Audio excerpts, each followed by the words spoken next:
So I'm here with Kris Lengieza, product director of Marketplace at Procore.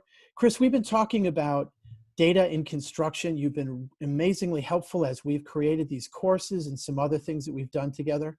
I'd like to kick it off by talking a little bit about how you see data, how it's changed in the industry and how you've seen it grow over time. Yeah, well, thanks a lot, Hugh. Really appreciate being here. You know, the thing about data is we went so long without really having much of it. It's not that we didn't have it, we just didn't have it in a usable format. We didn't have ways to actually understand it. So really the growth around how data is being leveraged in our industry is really around our ability to actually visualize, understand, present, and have it in more real time than we ever have before.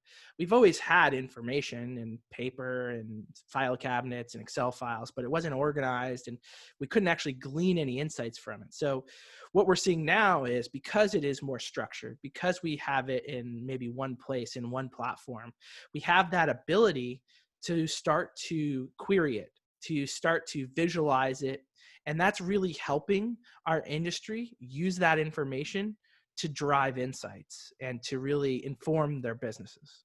So what I'm hearing here are almost two sides of the spectrum. On the one hand, it's a lot easier to use and create and just on a day-to-day level manage.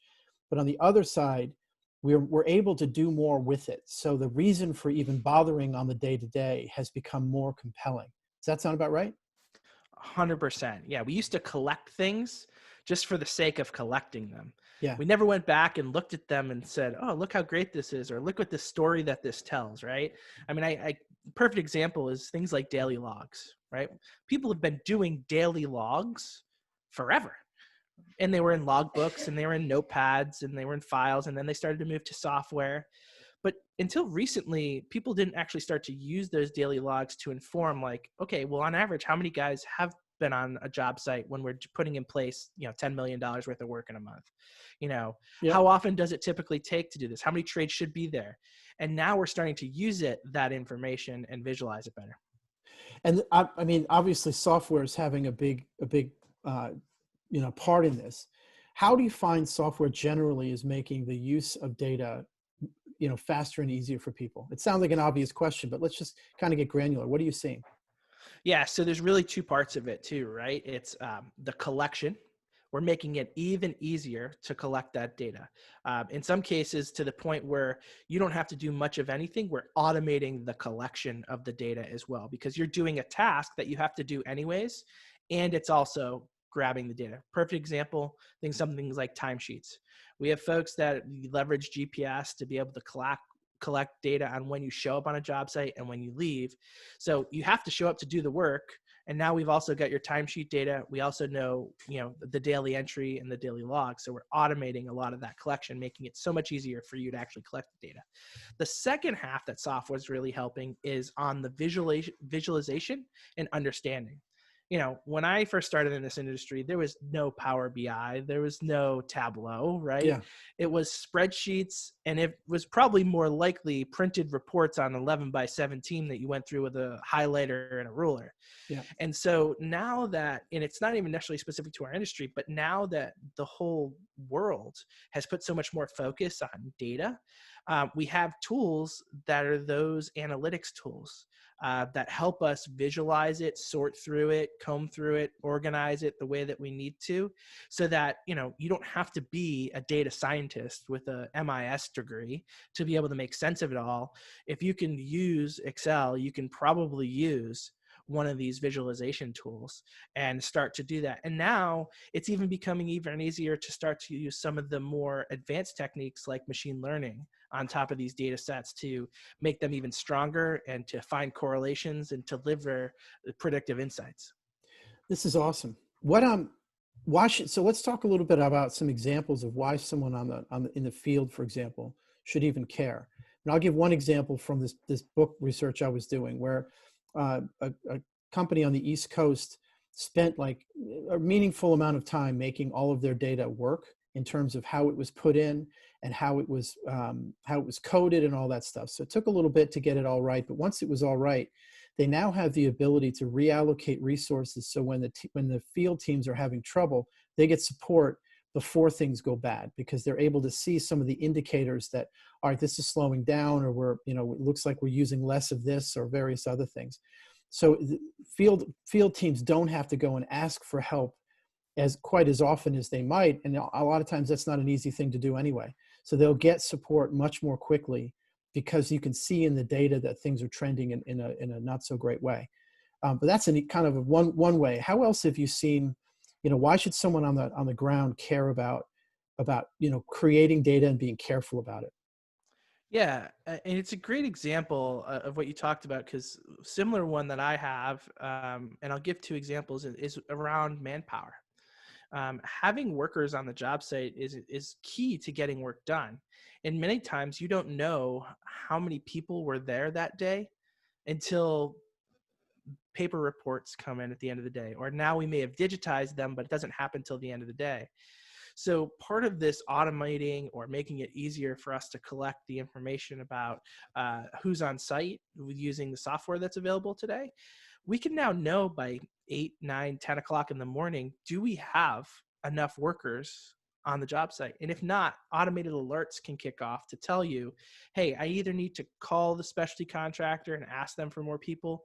If you do that at 10 o'clock in the morning, there's a much higher likelihood that you either get somebody that day, because they might still have some people at the shop, or you'll get them the next day. If you don't know that you were short people until 3 o'clock, 4 o'clock in the afternoon, the likelihood of you getting them the next day is also pretty bad, because they're already scheduled to go to another job. Now, the flip side of that is, let's talk about like an actual worker having to deal with material. A lot of times, the reason that people can't be productive is they don't have the things that they need. Hmm. And if we're not tracking how much work is actually being installed on the project, we don't know where our inventory levels are, right? So we can be able to deliver insights, not necessarily to that worker who is putting the work in place, but to the project management person or the procurement person to say, hey, we got to get some more block out to the site, because the masons are going to run out of block tomorrow. Yeah. And they're going to only be able to put in about 2/3 of what they should normally put in the day. So let's schedule a block delivery for the next day. And that's how it really helps, because I think workers are happy when they have a lot of runway, they have all the things that they need, and then they can go deliver on it. And that will make a big difference by being able to leverage the data collected from them to provide insights to others to make sure that they can keep doing that work. That's awesome. And I think you really look at maybe three areas where it's most relevant to someone in the field. One is, you're more likely you're more likely to be able to be paid well if the company itself is able to bill quickly. And that's something you don't always see when you're in the field. But to the degree that the contractor or subcontractor is able to be paid quickly, they can hire more people, they can pay them better, various things. The next one is what you talk about, is just being able to do your job well. You've got the things that you need, the tools are working, so fun, but so on and so forth. And the third one, really, I'd love to talk to you a little bit about, is safety, right? So safety was one of the early places where data got taken quite seriously. And I think we've done a lot with that. But how have you seen safety really kind of leverage data? Yeah, safety is a great example. We have a partner in SmartVid who has really been pushing the industry on this by being able to do something as simple as look at the photos that you're taking on a job site. And back to my thought earlier is, collecting data shouldn't be an additional task. It should be doing something that you're already doing. And their approach is, we're just going to take all the photos that you take for any reason on the project, and we're going to start to identify where there may be safety risks in there, where there may be missing PPE, where there may be missing some ladders used inappropriately. And because they're doing that, they're able to correlate that information and predict the likelihood of you having an incident or an accident on the job site. And so that really drives the ability to change behavior and make sure that workers are being safe on the project. If you see an uptick in the amount of missing PPE, let's say gloves that are showing up in photos, it's a great time to have a conversation at a stand-up to talk about how important it is to wear gloves and to reinforce that before somebody accidentally crushes a finger or cuts themselves on something. And those are some of the most common injuries on the job site. So our ability to just keep it top of mind without much additional work other than, hey, you need to take pictures to document things anyways. We're Mm. just going to look at those pictures and start to find it. So really starting to improve how people can work safely, and then give them that just a little bit of extra assistance of hey, we've noticed a little bit of a trend here. Let's heighten awareness Mm. and to make sure that nothing actually happens. That actually comes to another thing that comes up sometimes as a concern about data, and that is this idea of sort of big brotherness. And what I think a lot of times people are listening to a piece of the story and think, and just in their own minds kind of extrapolating, oh, they're going to know everything and they're going to be breathing down my neck. How have you seen people address that concern? Yeah, so I think a lot of it starts with education, right? Um, if people understand what you're using the data for, what it is that there's a benefit for them, Mm. there's a trade-off there, right? Yes. Is there a little bit of potentially some privacy that may be all these photos that we're taking on the job site and all the cameras that may happen to be out there, or all the data that we're having? Absolutely. But is the benefits there out to outweigh that, right? That somebody's going to be safe, somebody's not going to be injured, the jobs are going to move faster, therefore you're going to get paid faster, which means that potentially you're going to get a bonus, right? We have to weigh those things. But the better that people understand what it is you're doing with the information and the data, and the better that they understand that the appropriate controls are put in place to make sure that it's not being there to be used as the stick and is more to be used as the carrot, Yeah. that is going to be incredibly important for them to really buy into that and to move past some of those concerns that they have about how much information we're collecting. There's two things I'd say. One is it's not that hard to ask what the privacy policy is. Most people don't want to use this to invade privacy. They want to use it to run their companies better and run their projects better. So I think if anyone has a concern, you can always ask. Another thing came up in talking to one of your colleagues in an earlier step in this process, and they were talking about how a lot of times there are arguments or discussions or disagreements about how to do something, and it boils down to who shouts loudest or who got the last. I mean, there's no way to win. What data will often allow you to do is make your case in a way that's much faster and easier to win. So, or show that you're not right. So you don't even make the argument because the data will say, actually, that's not the way to do it. But if you want to say that we should have, for example, 10% more, bricks, as you mentioned earlier, blocks on site, you're going to make that argument a lot better with data than you are with saying, look, this has been 3 weeks in a row, we've run out. That's not quite the same as saying we've had 15 days in a row with we've had to send people home 2 hours early. So I think that the data allows you to actually do your job better by asking for things that'll allow you to do it better. Yeah, I think another item to really key in on there is, even if you're on necessarily the losing side of the battle, you're probably still a winner when you take a data approach to that discussion. And the reason I say that is, if there's a conflict, let's say about payment or about a change order or something like that, and it's just two people arguing from their point of views and their opinions, there's going to be a lot of lost time. There's a lot of lost energy. There's a lot of emotions that are going to flow there.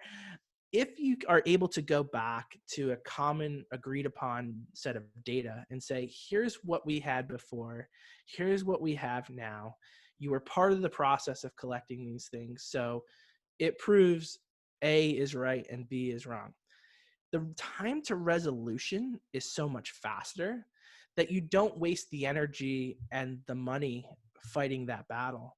And we've seen that. We've heard that from customers as well. It's like, even when they maybe don't get the change order that they wanted, it's faster to know. And so it closes it out, and they don't spend as much resources trying to justify it. And that is really important. And I guess the corollary to that is they get back to work so that the entire schedule doesn't get affected by someone holding something back for a little while. Yep, absolutely. Absolutely. So, let's talk a little bit about your role also in Procore as someone who is kind of at the intersection of a lot of kinds of data. Where are you finding the magic happens when data comes together? What sorts of things have you seen really kind of make a difference? Yeah, so I think the real power of data never really comes from one source, right? And so that's what I love about what I do is I get to work with so many different technology vendors, consultants, our customers, and they're all bringing data to the table, right? They're all bringing something to the table. So even if you collect some of it in Procore and you use some of it from Struction Site and use some of it from SmartVid, bringing all those pieces together allows you to drive an insight that you couldn't have unless you had it from all of them. And so that's why, why we've really taken also the approach of like, we need to have an open platform. Hmm. We need people to be able to bring data from different sources and put it into our platform. We need to be able to have the data from our platform to be able to be brought out into tools that can analyze it and deliver it to others.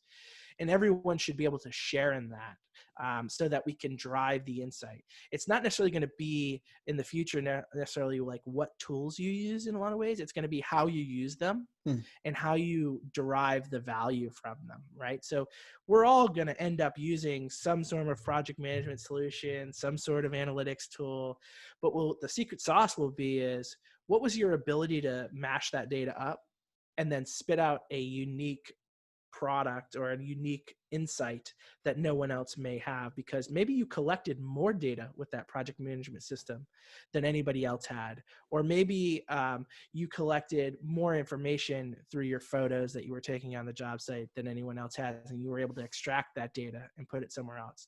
So that's what I think is so interesting, is it's not going to be like one data source, it's not going to be one tool, it's going to be how we bring all those tools together, and then how much data you have will also start to play a huge factor as well, because the more you have, the more insights that you can glean. Awesome. Let's talk real quick about, so one of the things we're hoping to achieve with this series of courses is making people sensitive to how they can use data, and I think we've covered that a little bit. But the other piece is how well data is put in. So there's an old adage from the early days of computers: garbage in, garbage out. And I think a lot of what you're talking about is, it isn't a data point, it's a collection of data.